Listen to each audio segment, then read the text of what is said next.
જય શ્રી કૃષ્ણ, જય ભારત તથા જય મિશન અભિમન્યુ. મિશન અભિમન્યુના ચતુર્થ ચરણ મિશન વિવેકાનંદાના 14મી ઓનલાઈન સત્સંગ સભામાં આપ સર્વ ભક્તિવંત જિજ્ઞાસુ મિશન સારથીઓનું ખૂબ ખૂબ સ્વાગત છે.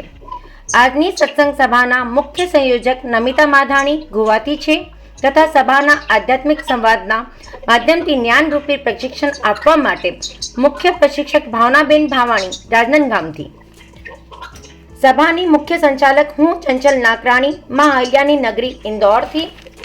સભાના મારા તકનીકી સહયોગી છે જોશીલા અને હોશીલા કિરણબેન ઇન્દોરથી. સભા અહેવાલ લેખક અનિતા ઘોઘારી ઇન્દોરથી. મિશન વિવેકાનંદની પૂર્ણ ટીમ તરફથી આપ ઉપસ્થિત સભાજનોનું હું સ્વાગત કરું છું. આપ સૌ જાણો છો કે આજનો સભાનો વિષય ભાગવત છે. ભાગવતનું મહાત્મ્ય એક અદ્ભુત ગ્રંથ છે જે જીવનનું મેન્યુઅલ તરીકે પણ ઓળખાય છે. જીવનના પ્રત્યેક અંશને આપણે એમાં જોઈ શકીએ છીએ. ચાલો આપણે જાણીએ આજ આપને ભાવનાબેન આ અદ્ભુત ગ્રંથમાંથી કયા વિષય પર પ્રકાશ નાખવાના છે. તો હું વધારે વિલંબ ન કરતા આમંત્રિત કરીશ ભાવનાબેનને કે તેઓ સભાને સંબોધિત કરે. Bhavnaben, over to you.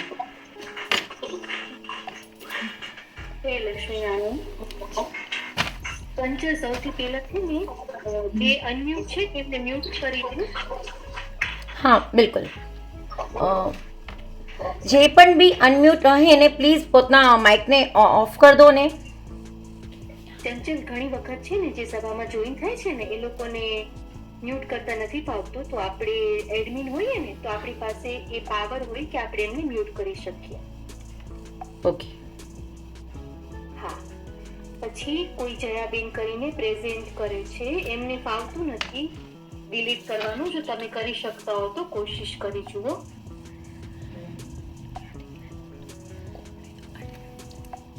નહીતર એ લેફ્ટ થઈને પછી જોઈન થશે તો એમનું પ્રેઝન્ટિંગ બંધ થઈ જશે.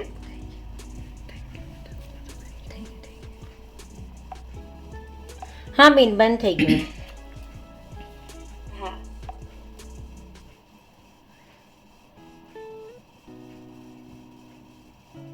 સૌથી પહેલા મંગલાચરણ કરશું.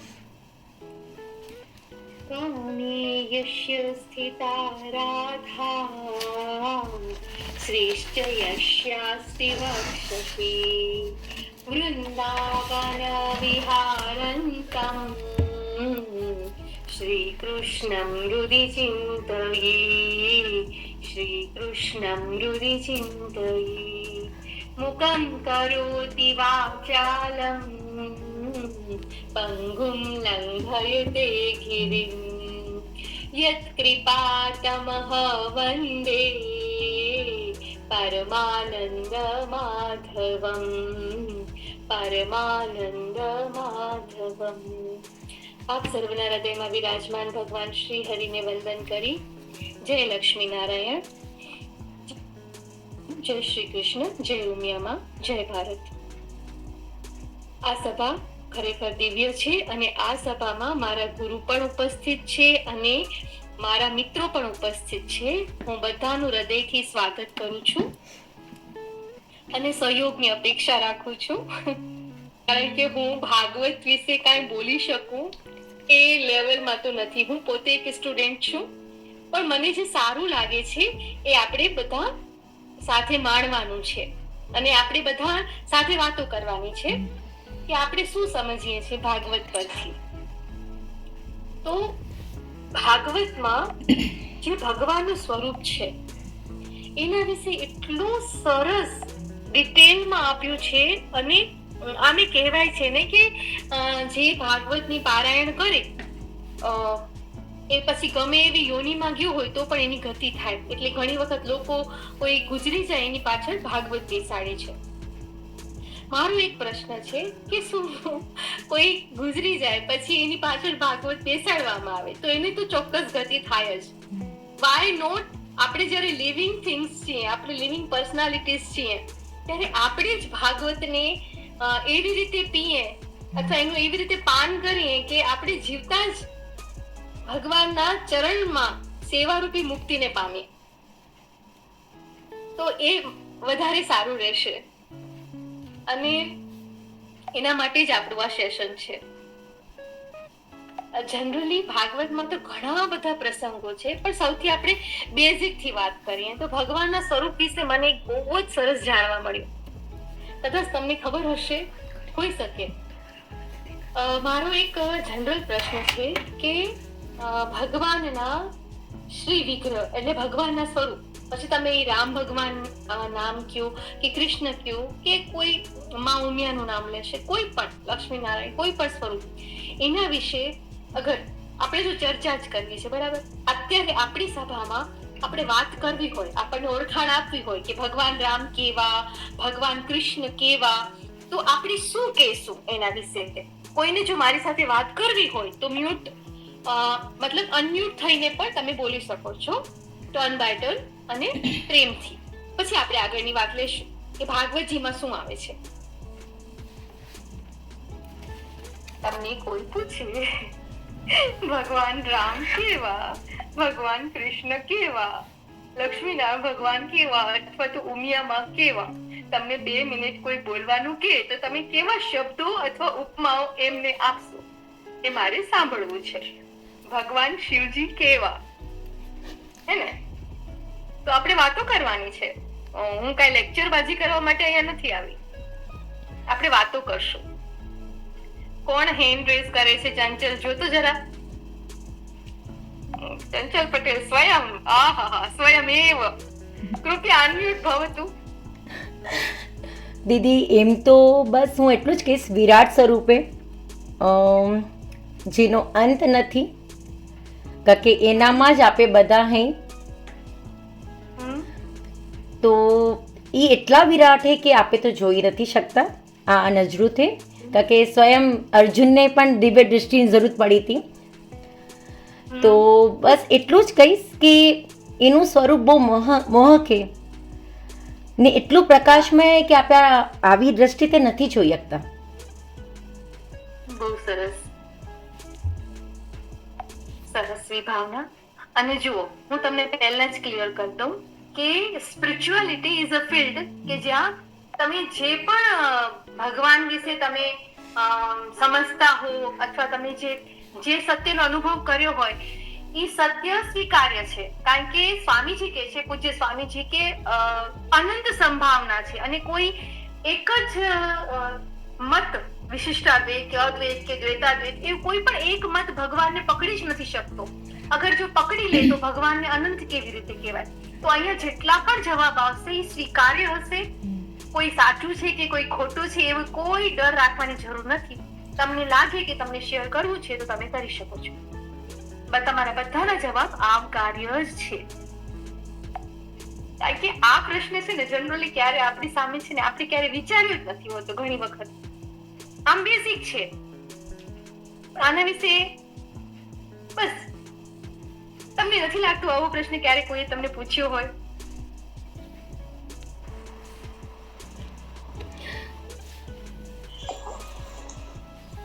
હા, નમિતાબેન બોલો. જય શ્રી લક્ષ્મીનારાયણ. આપણે ભગવાનના સ્વરૂપની વાત થાય તો એ ખૂબ જ આનંદમય ગણાય. અને જો રૂપની વાત કરીએ તો ભગવાનને તો જેવું ગમે એવું રૂપ એ ધારણ કરીને ભક્તોને અને સેવકોને એવો રૂપ દર્શન આપે છે. તો અહીંયા સ્વરૂપની વાત કરીએ કે રૂપની વાત કરીએ એ તમે જરાક જણાવો.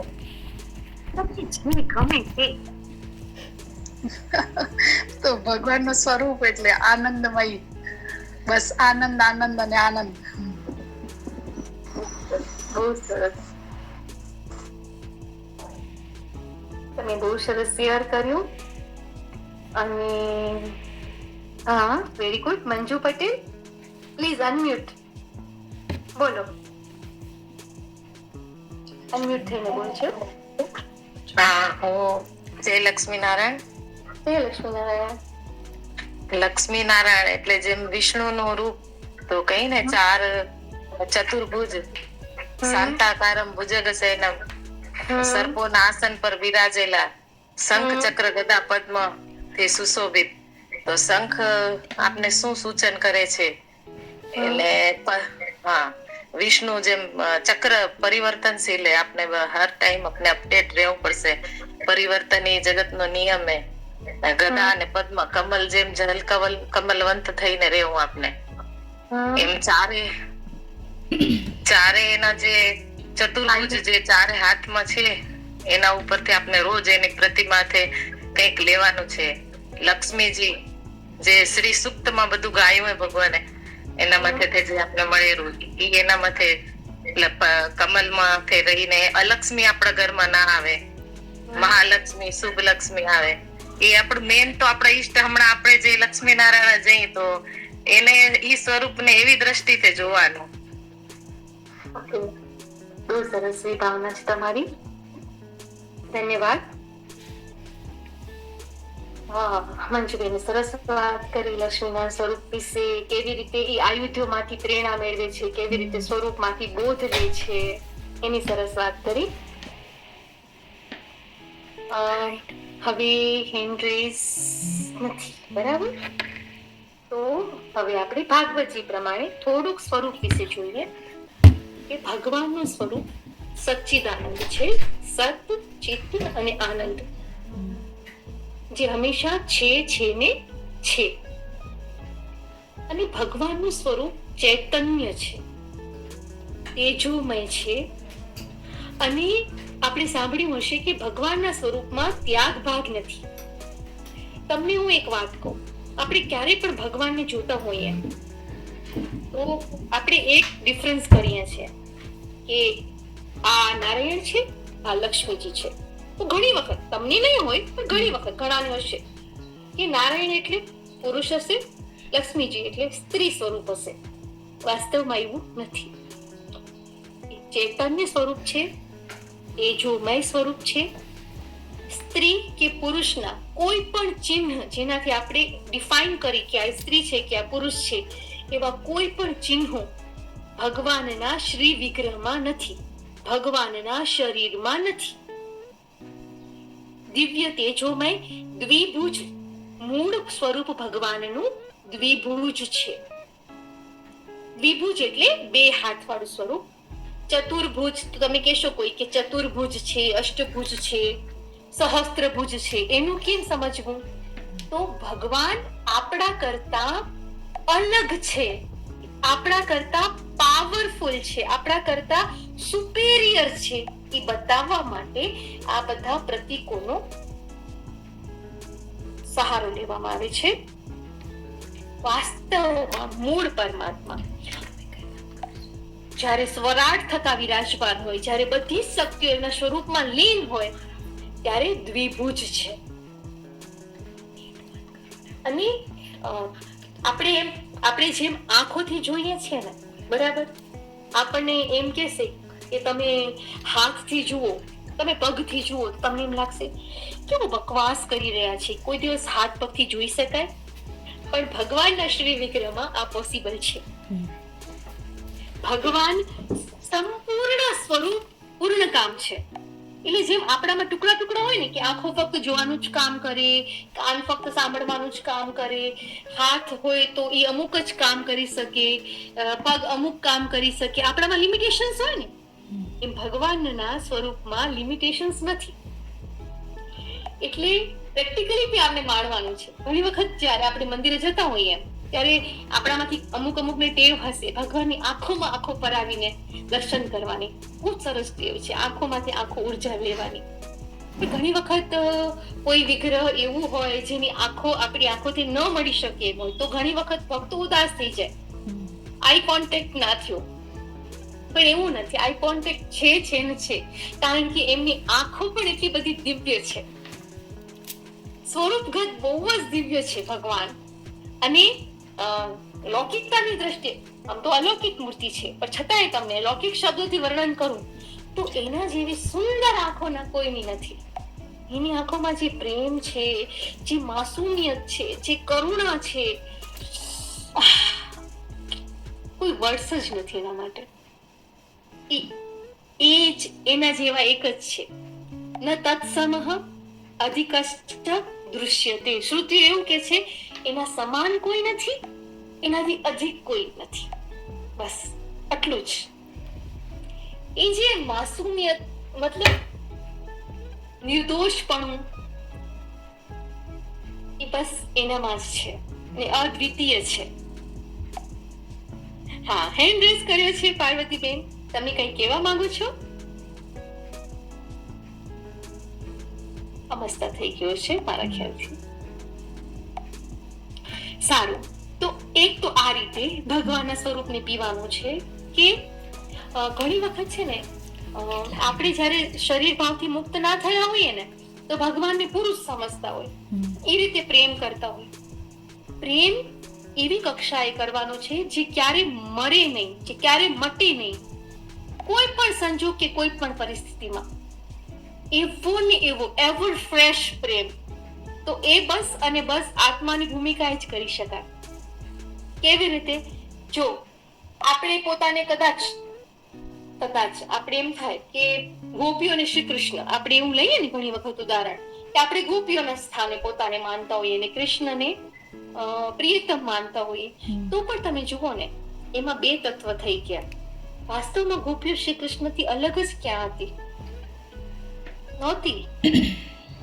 એ એવું સ્વરૂપ છે જે ગુરુજનોની કૃપાથી કે કોઈ મહાપુરુષોની કૃપાથી આપણને એનું દર્શન અથવા તો એનું ચિંતન શક્ય થાય. વાસ્તવમાં ભગવાનને છે ને આમ ડૂબીને પ્રેમ કરવાનો છે, એટલું બધું ડૂબી જવાનું છે એનામાં કે આપણું કાંઈ જ બાકી જ ના રહે. સંપૂર્ણ અસ્તિત્વ ભગવાનમાં ડૂબી જાય. અને આ કાંઈ મારા ઘરના શબ્દો નથી કે ભગવાનમાં ડૂબી જાય. જો ભાગવતની જેમ ગીતાજીમાં પણ ભગવાન પોતાની જ વાત કરે છે, તો એનું પણ હું તમને કહું રેફરન્સ માટે કે હું જે વાત કરું છું ને એ શાસ્ત્ર સંમત છે, મારા ઘરની વાત નથી. એક અધ્યાયમાં ભગવાન કે છે પોતાના ભક્તને આઈ ડોન્ટ સે કે અર્જુનને, આપણે બધા એમના ભક્ત છીએ, એટલે આપણને જ કે છે કે તું મારો ભક્ત થઈ જા, તો કેવળ મારી સાથે જ આત્મભાવ કર, કેવળ મારી સાથે જ સંબંધ જોડ, કે જે અનાદિકાળથી સ્વતઃ સિદ્ધ છે. સ્વતઃ સિદ્ધ એટલે જેને સિદ્ધ કરવા માટે બીજા પ્રમાણોની જરૂર ના પડે. પ્રમાણ એટલે શું? એક એક શબ્દ સમજવા પડશે ને. પ્રમાણ એટલે રેફરન્સ, પ્રમાણ એટલે આધાર. આપણો ને ભગવાનનો સંબંધ છે ને એ સદા સર્વદાથી છે ને છે. આપણે ભૂલી ગયા છે, એ નથી ભૂલ્યા. એક સરસ ઉપનિષદોમાં એક સરસ એક્ઝામ્પલ છે કે એક વૃક્ષ છે, એના ઉપર બે પક્ષીઓ બેઠા છે. એક પક્ષી એ વૃક્ષના ખાટા મીઠા ફળોને ખાય છે અને બીજું પક્ષી પેલા પક્ષી તરફ જોઈ રહ્યું છે. આમાંથી જે ખાટા મીઠા ફળોને ખાય છે ને એ આત્મા રૂપી પક્ષી છે, અને બીજું છે ને એ પરમાત્મા રૂપી પક્ષી છે જે આત્માની સામે સતત જોઈ રહ્યું છે, સતત જોઈ રહ્યું છે. જો આ એક જ વાત જો આપણા લાઈફમાં ઉતરે ને તો આખી લાઈફ ડિફરન્ટ લેવલ પર જશે. તમે વિચાર કરો,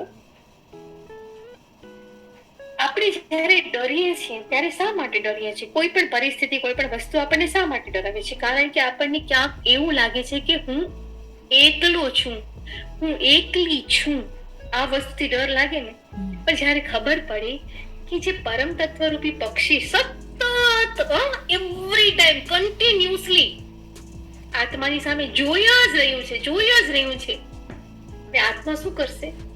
સવારે થોડી વાર ઘંટડી વગાડશે ત્યારે સામે જોશે, બપોરે થાળ મૂકવા જશે ત્યારે સામે જોશે, સાંજે દીવાબત્તી કરશે ત્યારે સામે જોશે, સાંજે ચેષ્ટા ટાઈમ કરતા હોય તો ત્યારે સામે જોશે, અને પછી તો જે દેહના સંબંધીઓ છે, દેહની પ્રવૃત્તિઓ છે એની સામે જોશે.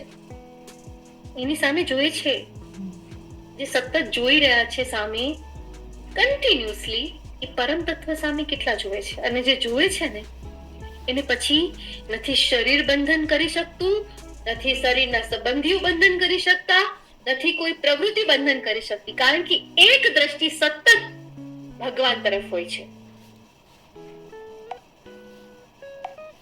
ભગવાન શું કે છે? કે કેવળ ભૂલથી જ શરીર અને સંસારની સાથે પોતાનો સંબંધ તે માની રાખ્યો છે કે હું અમુક વર્ણનો છું, કે અમુક આશ્રમનો છું, કે અમુક સંપ્રદાયનો છું, કે અમુક નામ વાળો છું. આ બધું તો અસત રૂપે બનેલી અવાસ્તવિકતા છે. તારી અહંતા પણ ખોટી છે. વાસ્તવમાં તારી અસલી અહંતા શું છે કે હે ઠાકોરજી, હે પ્રભુજી, હું તમારું છું ને તમે મારા છો. જ્યાં આપણે પોતાપણાનો ભાવ થાય ને ત્યાં જ સ્થિરતા આવે, બીજી સ્થિરતા નથી આવતી.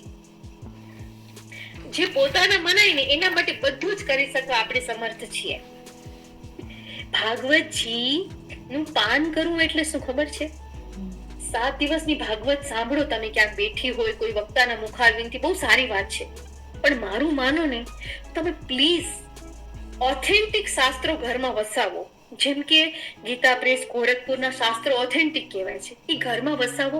જાતે એક વખત છે ને તમે ભાગવત વાંચો. તમારામાંથી ઘણા બધા મુક્તોએ કોઈ સંતોની ટીકાવાળી ભાગવત વાંચી હશે, બરાબર, પણ એક વખત તમે મૂળ ભાગવત વાંચો અને એ બધા જ પ્રસંગોને માણો.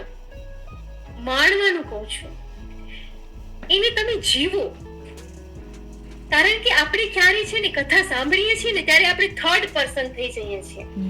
જો અર્જુન ને શ્રી કૃષ્ણની વાત ચાલુ હોય ને ત્યારે આપણને એમ થાય આ અર્જુન છે, આ શ્રી કૃષ્ણ છે, અને હું કદાચ ત્યાં પ્રેઝન્ટ થઈશ ને તો એઝ અ થર્ડ પર્સન એ બેઉને જોઈ રહ્યો છું.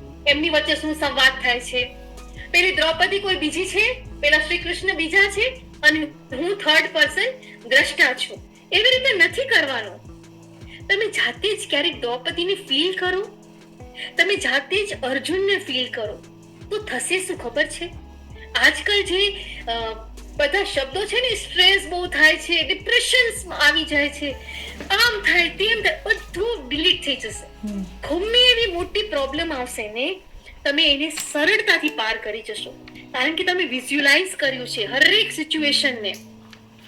દ્રૌપદીના 5 પુત્રોનો વધ થાય છે ત્યારે એની પીડાને જે માં પહેલેથી જ ફીલ કરે, તો કૃષ્ણ એટલે કે દ્રૌપદીએ કૃષ્ણ ભગવાન સાથે ઝઘડો નથી કર્યો.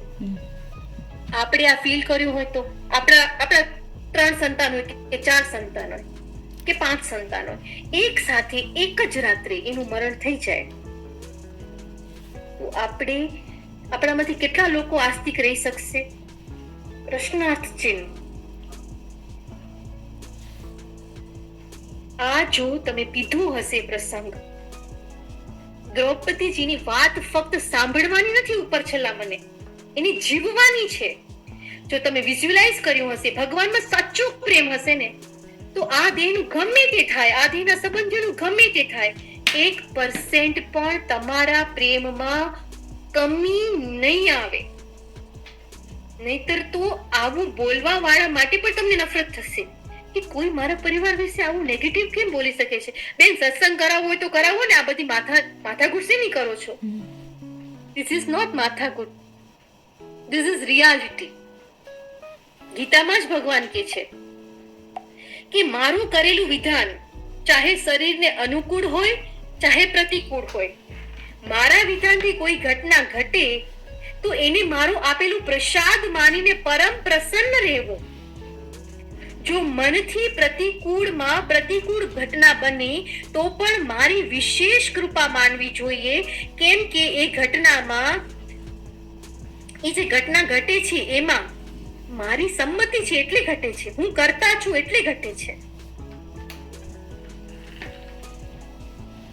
અને બીજું, આપણને સમજાય કે ના સમજાય, જે પણ કઈ ઘટિત થઈ રહ્યું છે ને એ માત્ર ને માત્ર મંગલમય જ છે. જે મનુષ્ય પ્રતિકૂળ ઘટનાને ઈચ્છતો નથી અને કરતો પણ નથી, અને એને અનુમોદન નથી આપતો, એટલે કે એને સ્વીકારતો નથી, એને એટલી ખબર નથી કે આ દુનિયામાં સૌથી મંગલમય સ્વરૂપ હોય ને તો એ ભગવાનનું છે. અને ભગવાન બધાના સુરત છે, સંસ્કૃત વર્ડ છે સુરત. ભગવાન બધાના સખા છે, પ્રિય છે. એ શા માટે કોઈ જીવને દુખી કરે?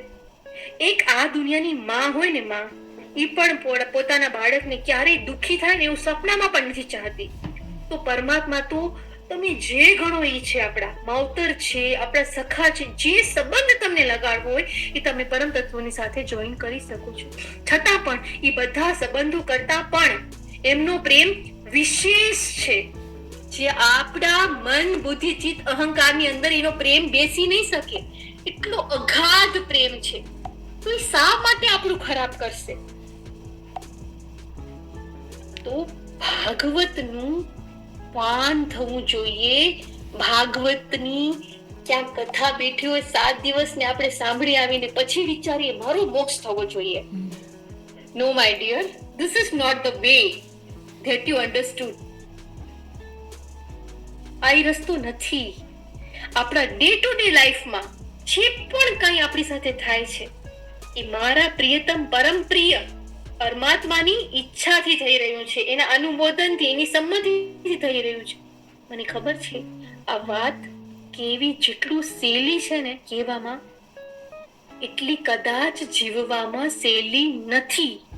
કારણ કે આપણે બધા પાપા પગલી કરીએ છીએ સ્પિરિચ્યુઆલિટીમાં. તમારામાંથી કોઈ આગળ હશે તો હું પ્રણામ કરું છું, પણ હું તો પાપા પગલી કરું છું. હજુ સુધી મને ચાલતા પણ નથી આવડતું. ધ્યાત્મમાં ચાલવું એ કાંઈ ઈઝી થિંગ નથી, જ્યાં આપણે આપણું સમગ્ર અસ્તિત્વ જ ભગવાનના નામે કરી દેવાનું હોય. આપણે કોઈ કેમ પોતાની બધી મિલકત કોઈના નામે કરી દે પછી એનો અધિકાર નથી રહેતો ને, એમ જ્યારે આપણે આપણું અસ્તિત્વથી પહેલા, આત્માથી પહેલા પણ જો તમને વાત કરું, માન્યતાઓ આપણે કંઈક માની રાખ્યું હોય એનાથી અલગ કંઈક ભગવાન આચરણ કરતા હોય તો એ આપણામાંથી કેટલાને પચે છે મને કહો ને. એક પ્રસંગ છે ભાગવતજીમાં. આજે ભાગવતજીનો ટોપિક છે ને તો એમાંથી જ પ્રસંગ લઈશ. ભાગવતજીમાં ભગવાન શ્રી કૃષ્ણ છે ને પોતાના કાકા ઉદ્ધવજીને સાથે લઈ ને કુબજાને ત્યાં જાય છે. કુબજાએ ડિમાન્ડ કરી હતી તમે મારી પાસે આવો. ત્યારે ભગવાન જાય છે અને ઉદ્ધવ કાકાને કહે છે કે તમે બારે ચોકી પહેરો કરજો. અને ભગવાન એકલા કુબજાના મહેલમાં અથવા તો એ જે જગ્યાએ રહેતા હતા ત્યાં પ્રવેશ કરે છે. આખી રાત કુબજા સાથે રહે છે અને સવારે ભગવાન ઉદ્ધવ કાકા સાથે પાછા આવે છે. આ એક પ્રસંગ છે. ત્યારે ભગવાન શ્રી કૃષ્ણને ઉદ્ધવજી પૂછતા નથી કે તમે કેમ એકલા, પેલી કુબજા એકલી, રાત્રે એકલા કેમ રહેતા હતા. આપણી માન્યતા હોય કે આવું ન કરાય, આ સારું ન કહેવાય. તમે સમજી શકો છો હું શું કહેવા માંગુ છું. ઉદ્ધવજીએ એમ કહ્યું કે તમે એકલા કુબજા સાથે રહ્યો એમાં મને કોઈ પ્રોબ્લેમ નથી. શું કામ? ઉદ્ધવજીએ શું કહ્યું ખબર છે કે હે શ્રી કૃષ્ણ, તમે કુબજાના એક એક બૂંદ લોહી છે જેનું, એના એક એક કણમાં તમે બેઠા છો, તો કદાચ તમે સાક્ષાત એની પાસે બેસો એમાં મને શું વાંધો છે?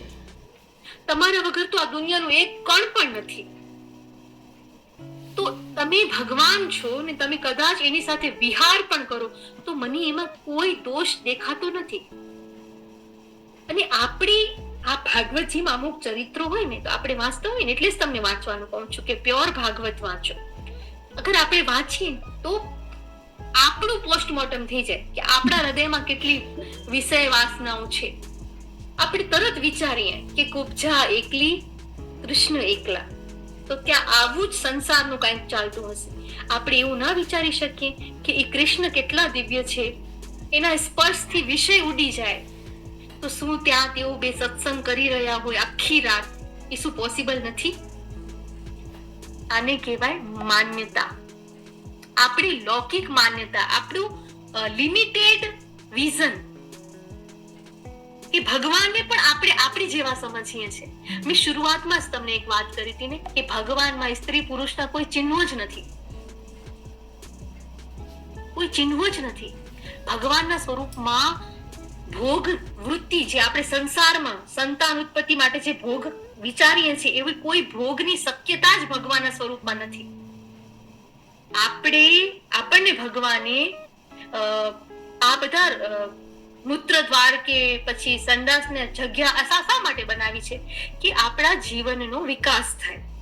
બરાબર, આપણે જમીએ છીએ તો પછી ડિલીટ પણ થાય અંદર શરીરમાંથી, એ રીતે જીવન ચાલતું જાય. જ્યારે ભગવાનનો શ્રી વિગ્રહ છે ને, એ હંમેશા દિવ્ય ચૈતન્યમય છે, એ તેજને જમે છે અને તેજનો ક્યારે નિકાસ કરવાની જરૂરત ના હોય. ભગવાનનું દિવ્ય વિગ્રહ છે, એમાં કોઈ એવી સંભાવના નથી. એટલા માટે અધ્યાત્મમાં જે જાય ને, એને પહેલી શરત એ કહે છે કે તમે કામ ભોગની વાસનાનો ત્યાગ કરો. કારણ કે જ્યારે તમે ભગવાનના સ્વરૂપમાં પ્રવેશ કરશો ત્યારે તમને ત્યાં કને એ સુખ નહીં હોય. જો કે સુખ કેવું પણ ક્લિષ્ટ લાગે છે મને, કારણ કે જે ખરેખર અધ્યાત્મને થોડું પણ ચાખ્યું હશે ને, એને ખબર હશે કે આપણે છે આ પંચ વિષયના સુખ અલગ અલગ ભોગવીએ છીએ ને, પણ ભગવાનમાં એક દર્શનમાં જ સંપૂર્ણ આનંદ મળી જાય છે. ભગવાનની વાતોમાં પણ કેટલી શાંતિ છે. અત્યારે તમે કે હું કોઈ વિદ્વાન નથી, માત્ર આપણે કાલી ગયેલી ભાષામાં, કક્કા બરખડીની ભાષામાં આપણે ભગવાન વિશે વાતો કરીએ છીએ, છતાંય મને તો એટલી મજા અને આનંદ આવે છે કે વાત જવા દો.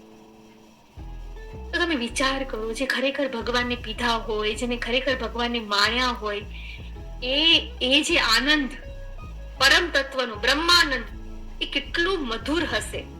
જ્યાં લોકો એટલે આપણે જનરલ ભાષામાં કહીએ છીએ, જ્યાં આત્માઓ પોતાનો આત્મભાવ પણ ભૂલી જાય છે.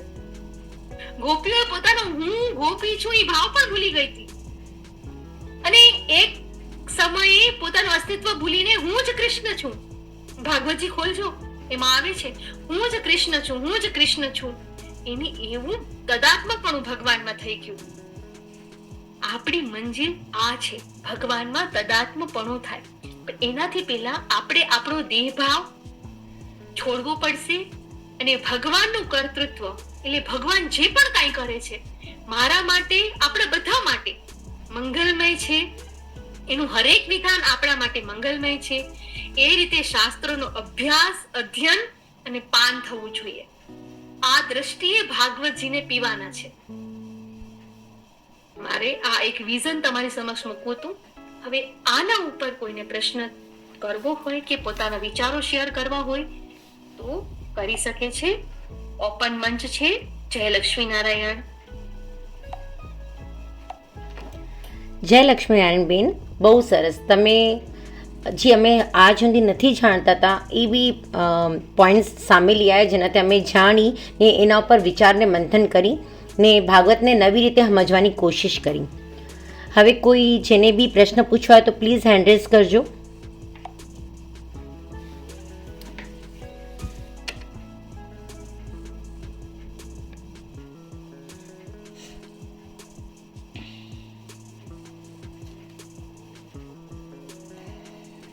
અચ્છા, તમને આ સેશનમાં કાંઈ સમજાણું ના હોય અથવા તો કોઈ એવી વાત લાગી હોય કે જે શાસ્ત્રીય ના હોય તો તમે મને ક્વેશ્ચન કરી શકો છો. આ મંચ ઓપન છે. હું તમને ગીતાજી અને ભાગવતનો રેફરન્સ પણ આપી શકીશ. એટલે શાસ્ત્ર સંમત વાતો છે, છતાંય કોઈને પૂછવું હોય તો આના વિશે પણ પ્રશ્ન કરી શકે છે. આ ઓપન મંચ છે.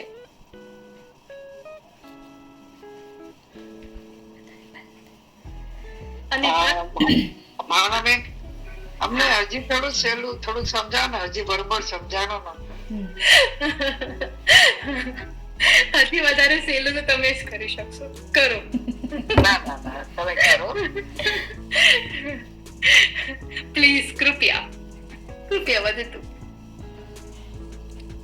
આપણે બધાને એક વાક્ય ખબર છે કે ભગવાન વગર પાંદડું પણ હલતું નથી, બરોબર છે? એટલે તો બધાને ખબર છે કે આ દુનિયાની ઉત્પત્તિ, સ્થિતિ ને પ્રલય જે કરે છે એ આ વિષ્ણુ ભગવાન અથવા નારાયણ, લક્ષ્મીજી સહિત. એટલી તો ખબર છે, પણ એની મોટાઈ અથવા એમને મારે માણવા છે. મારી સામે ફોટો તો છે, મારી સામે ભાવનાબેન નો, ચંચલબેન નો ફોટો તો છે, પણ હું એમને માણી ક્યારે શકું? હું એમને અનુભવ ક્યારે કરી શકું? તમે મને જવાબ આપી શકો છો? મારે એમને માણવા છે. એમની પાસે જે પણ છે એ મારે માણવું છે. તો આપણે શું કરી શકીએ? આપણે શું કરી શકીએ? યસ ચેતનાબેન? સમર્પણ ભાવ, સમર્પણ કરીએ એમના સાથે ને એને અપનાવો. મને પેલા એ સમજાવો તમે ચંચલબેન નો એમની- ફોટો જોયો છે? ચંચલબેન ને પ્રત્યક્ષ મળ્યા છો? નહીં, એને અપનાવી લેવાનું, પૂરી તરહ અપનાવી લેવાનું. અપનાવીને ક્યારે લેશો? તમને મને ઓળખતા જ નથી. જ્યારે- મારા ફોટો જોઈને તમે મારા ચંચલબેન ને જ આપણે એક ઉદાહરણ લઈએ. હા, ચંચલબેન હા, બરાબર. સારા કુક છે, ચંચલબેન સારા ધાર્મિક છે, એમને બહુ જ્ઞાન છે, એમણે ભગવાનનો સાક્ષાત્કાર કર્યો છે, વગેરે વગેરે વગેરે. તો એ અનુભવ મારે ચેતના આ ચંચલબેન પાસે કરવો છે, તો મારે ચંચલબેન ને સામે જવું પડશે અથવા ચંચલબેન ને પ્રત્યક્ષ પ્રગટ કરવા પડશે. આ કે ના? તમે એ જો પોતાથી જ તમે જો ચંચલબેન હાથે આપણો પ્રેમ ભાવ રાખશો તો એ અપને આપ તમારાથી એનો કોન્ટેક્ટ એવી રીતે બની જશે કે અપને આપ તમારા સામે આવશે. યસ, એ સામે આવે કે આપણે સામે જઈએ, બેમાંથી એક તો કરવું પડે ને. બરાબર છે ને? તમારી વાત સાચી છે કે એ સામે આવે અથવા આપણે સામે જઈએ. બે રસ્તા છે, જે એ કૃપા કરે તો એ સામેથી આવે અને આપણે પુરુષાર્થ કરીએ તો સામે જઈએ. પણ બહુ દયાળુ છે નારાયણ ભગવાન, બહુ દયાળુ છે. એ કે તું એક પગલું ચાલીશ ને તો 7 પગલા સામે તને દોડતો લેવા આવશે. એક પગલું ચાલવાની આપણી કોશિશ, એમને મળવાની કોશિશ જે છે એ જ આ જન્મ મરણ થી પર લઈ જાય છે. બહુ સરળ ઉપાય આપણે તમને કહું કે આપણે એક જગ્યાએ પહોંચ્યું છે તો પહોંચવા માટેની તૈયારી, કોઈ એક સ્થળે એક સામે જવું છે, તે પહોંચવા માટેની તૈયારી, ત્યાં જઈને શું કરશું, અહીંયાથી શું મૂકીને જવું પડશે, વગેરે વગેરે લિસ્ટ. અમેરિકા સેટ થવું છે તો અહીંયાથી મૂકીને પરમનન્ટ સેટ થવાનું છે, ફરવા નથી જવાનું ત્યાં. આ તો આપણે અહીંયા ફરવા આવ્યા છીએ. આપણું પરમનન્ટ હંમેશ માટેનું જે સ્થાન છે એ મારા ભગવાનના ચરણ છે. બરોબર છે? તો ત્યાં જવા માટેનો આપણો પુરુષાર્થ પૂરતો છે?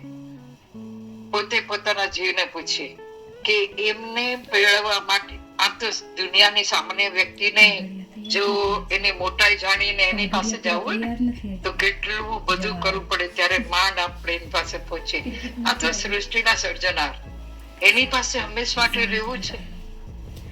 તો એ કેવા છે, આજે આપણે વાત કરી રહ્યા છે ભાવનાબેન, એ કેવા છે એ જાણવું પડશે, એના ગુણો જાણવા પડશે, એ કેટલા દયાળુ છે, કેટલા કરુણામય છે, કેટલા કૃપાપાત્ર છે, આ બધું જ જાણવું પડે. એ તમે જે કહો છો ને કે એમને સમર્પિત થઈ જાય. તમે સમર્પિત ક્યારે થાવ? કે જયારે એની કોઈ મોટાઈ તમે જાણીએ તો સમર્પિત થવાય ને. આમ તો સમર્પિત થવાય નહીં. તે મોટાઈ જે જાણવી છે એ આપણા પગથિયા છે. પછી સ્વરૂપ સુધી તો પહોંચવું પડશે ને. ચંચળબેન ને સામે જવું પડશે તો ચંચળબેન દેખાતું જોઈએ ને. શું એ થયું છે? નારાયણ ભગવાન સામે આવ્યા છે? તમારે જ્યાં રહેવું છે, જેને ત્યાં જો કોઈ બંગલો પણ હોય તો બંગલો, આપણે નવો બંગલો બનાવ્યો તો આપણે જ્યાં જૂના ઘરે રહીએ ત્યાંથી દેખાય છે બંગલો, આનંદ થશે કે એ બંગલામાં જઈને રહેવું પડશે? એ જ રીતે ભગવાનના ઘરે રહેવું હોય, ભગવાનના ધામમાં લક્ષ્મીનારાયણ દેવ પાસે રહેવું હોય તો ત્યાં પહોંચવું પડશે ને. તો પહોંચ્યા મરા પછી પહોંચશું? તમને ખાતરી હોય કે મરા પછી ત્યાં પહોંચશું તો તમને વંદન છે. પણ મને તો એમ છે કે જીવતા જ હું ત્યાં પહોંચી ગયો એનો મારે અનુભવ થયો. મેં જીવતા ચંચળબેન જોઈ લીધા, એમના ગુણોને, એ સારા કુક છે, સારા ધાર્મિક છે, મેં એનો અનુભવ કરી લીધો. તો મને આનંદ મળે કે ન મળે? તમે કહો. મારું સમર્પણ સાચું થાય કે ન થાય? તો કોશિશ આપણી, જેમ ભાવનાબેન આપણે સમજાવી રહ્યા છે, એમની મોટાઈ તો એમને બહુ સરસ બનાવી. આપણે કદાચ જ્ઞાનની દ્રષ્ટિએ બધું જ કદાચ વાંચીને પણ જાણવું તો પડશે. કોઈ સત્પુરુષ પાસે, કોઈ ગુરુ પાસે અથવા શાસ્ત્રો દ્વારા પણ એ મળવું જરૂરી છે એવું તમને નથી લાગતું? અમેરિકા પહોંચી જાય અને અમેરિકાની વાતો કરીએ, અમેરિકાનું યુટ્યુબ પર વિડીયો જોઈએ, ઇઝ ઇટ ઓકે? શું એ પૂરતું છે? કે તમારે અત્યારે જ્યાં સુધી મૃત્યુ નથી થયું ત્યાં સુધી એ ધામમાં પહોંચી જવું છે? તમે જોઈ શકો, એ લક્ષ્મીનારાયણ દેવને જોઈ શકો, એમને માણી શકો, તમે એમને જમાડો, એ જમે છે, તમે બોલો છો, એ સાંભળે છે, તમે છો, એ તમને જોવે છે, એનો અનુભવ મહત્વનો છે. તો કરવાનું આ છે. એના માટે જ્ઞાનની જરૂર નથી. જ્ઞાન એટલે એ કેવા મોટા છે એના માટે જ્ઞાન જરૂર છે, કે કેટલા મોટા કેટલા મોટા કેટલા મોટા. તો એ બહુ જરૂરી છે, પણ પહોંચવું વધારે મહત્વનું છે. પહોંચવા માટેની આપણી તૈયારી, સમર્પણ, શરણાગતિ બધું જ ખાલી કરી નાખવું પડશે. બધું જ ખાલી. બધું ખાલી એટલે કુટુંબનું જે આસક્તિ છે એ, પંચ વિષયમાં જે આસક્તિ છે એ, અંતઃકરણની આસક્તિ છે એ, પ્રાણની આસક્તિ છે એ. પ્રાણ પણ જીવે છે, પણ એ પ્રાણ જ જીવન થઈ જાય તો પ્રાણ જીવન થઈ જાય. જીવન મારો પ્રાણ અને પ્રાણ મારો જીવન, ફરક તો છે. તો આ બધું ખાલી કરવું પડશે. ત્યાં લઈને તો જવાતું નથી. એટલે ધર્મ, ગીતાનું જ જ્ઞાન છે, ભાગવતનું જ જ્ઞાન છે. ધર્મ અધર્મ ચ, બહુ સરસ ગીતામાં છે. ગીતાના અભ્યાસો છે, તમે બધા, તમને ખ્યાલ હશે. ને ભાગવત ને છે. સુખદેવજી બ્રહ્મજ્ઞાની ને, બધા જાણમાં જ રહીને પણ બોલી શકે એટલું બ્રહ્મજ્ઞાન, પણ છતાં જનકજીનો એઝ અ ગુરુ એમણે સ્વીકાર કર્યો. અને સદગુરુના ચરણમાં જ, પણ સદગુરુને ચરણમાં જતા પહેલા સદગુરુ ઓળખવા બહુ જરૂરી છે. આ અત્યારે સમય પ્રમાણે કળિયુગમાં ગુરુ સિવાય જ્ઞાન નથી, ચોક્કસ સાચું છે. પણ જે ગુરુના શરણમાં જઈએ છીએ એ ગુરુ નો અનુભવ કર્યા સિવાય ત્યાં સુધી એને ગુરુ સ્વીકારવાના નથી. હા, દૂરથી નમસ્કાર જરૂર છે, પણ ગુરુ સ્વીકારવામાં ભૂલ પડી તો કદાચ તમને ખબર છે કે ગુરુ જેલ જાય તો જન્મ મરણની જેલમાં આપણે જવું પડે. સમજાય છે? એટલે ગુરુ કરવા બહુ જ મહત્વનું છે. પ્લસ હું એક તમને વાત, આમ તો પથ્થરમાં બધા ભગવાનની આસ્થા શ્રદ્ધા રાખીને પૂજે છે, અને પૂરું કરનાર નારાયણ છે, આપણને ખબર છે. પણ તમે એ પથ્થરો લઈને ફરશો તો નારાયણ મળી જશે? નારાયણ નું સ્વરૂપ જ નથી ખબર, અને એ પથ્થરને તમે નારાયણ નું સ્વરૂપ માનો તો એ સ્વરૂપ ક્યાં છે? એ સ્વરૂપ તો જોશે. નારાયણ નું સ્વરૂપ ચિત્રમાં પણ જોશે તો ખરા ને. તો કોઈ આપણને એમ કે ભાઈ આ પથ્થરમાં આ આસ્થા રાખો, શ્રદ્ધા રાખો, મળી જાય? મળી જાય, સ્વરૂપ મળી જાય. કદાચ મારું બોલું વધારે ઓકે, કદાચ થોડુંક વધારે બોલાઈ ગયું તો માફ કરજો. પણ મને એમ છે કે મૃત્યુ પહેલા મારે જ્યાં રહેવાનું છે ને એ સ્થાન અને એ જેની સાથે રહેવાનું છે એને પ્રગટ કરી દો. Thank you so much. ખૂબ ખૂબ આભાર. ઓકે, ખૂબ ખૂબ આભાર ચંદાબેન. તમારા લીધે અમને બહુ બધું જાણવા મળ્યું કે આપણે જ્યાં જવું હોય તો એનું એડ્રેસ નહીં, પણ ત્યાં જઈને આપણે શું કરવું એ જાણવું જરૂરી છે. અને અત્યારથી જ અનુભવ કરી લેવો પણ એટલો જ જરૂરી છે. અનુભવ સિદ્ધ. હા, સાચી વાત છે બેન. હજી કેને કઈ પ્રશ્ન પૂછવા હે કે નમિતાબેન? થેન્ક યુ આંટી, બહુ સરસ તમે વાત કરી. Thank you so much. Namitaben, please share your views.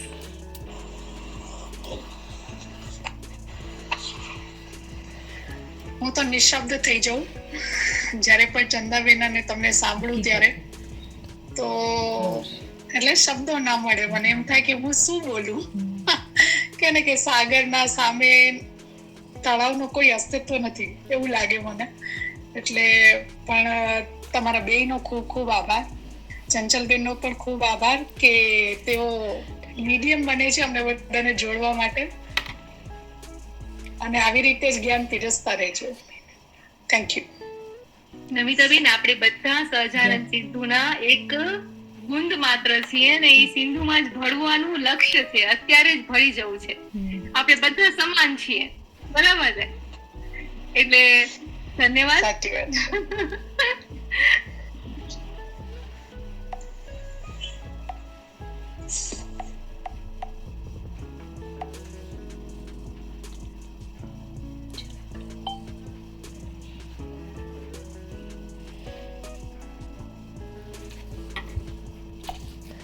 Bhavnaben, તમે આટલા અદ્ભુત ટોપિક લઈને આવરા ને કે જેનાથી અમે લોકો વિચારતા થઈ જઈ રહ્યા. એના લીધે આજની સભામાં પ્રશ્ન શાયદ ઓછા એમ કે એ લોકો જે આજ સુધી ભાગવત વિશે જાણતા હતા એના કરતાં કાંઈક નવું જાણવા મળ્યું. Thank you. પણ આ બધું બસ ભગવાન ને સદગુરુના આશીર્વાદ, એની કૃપા. કે મેં કીધું ને, હું પોતે હવે એકડા બગડા લખું છું હજી. હું શું કોઈને કાંઈ પીરસીશ, પણ મજા આવે.